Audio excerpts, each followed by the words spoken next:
Novembre et les 4 principaux candidats à la mairie de Montréal ont croisé le fer ce soir sur nos ondes pour un premier débat télévisé en français. Comme va nous le dire François Cormier, Mélanie Joly est probablement celle qui s'est démarquée le plus ce soir.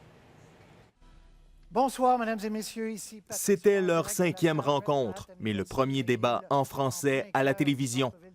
Quelle est la première chose que vous allez faire en arrivant à l'Hôtel de Ville? À tour de rôle, chaque candidat répond. Enfin, il y a trop de chefs à la ville. Marcel Côté surprend, promet une réduction du nombre de cadres supérieurs. Je crois que je vais être capable d'éliminer une personne sur 3.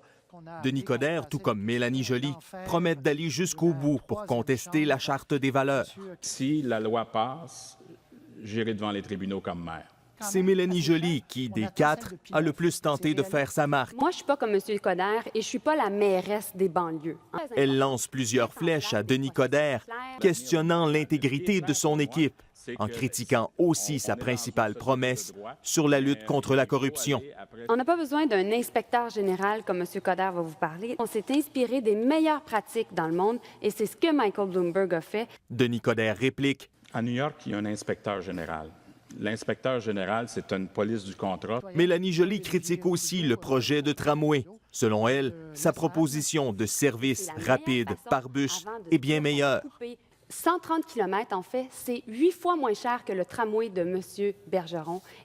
Mais c'est Marcel Côté qui la ramène à l'ordre. C'est plus long qu'on pense à faire. Ça fait 10 ans qu'on essaie d'en faire un sur P9. Richard Bergeron, dont l'équipe sur le plateau Mont-Royal a été critiquée pour le déneigement, pense maintenant que les arrondissements ne devraient plus s'en occuper. J'annonce une grande réflexion sur le système de gouvernance de Montréal et je vais proposer que le déneigement soit rapatrié aux centrales.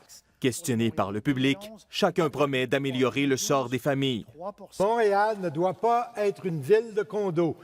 Il leur reste maintenant moins de 4 semaines pour convaincre qu'ils ont l'étoffe pour devenir maire, la capacité d'administrer la 2e plus grande ville canadienne.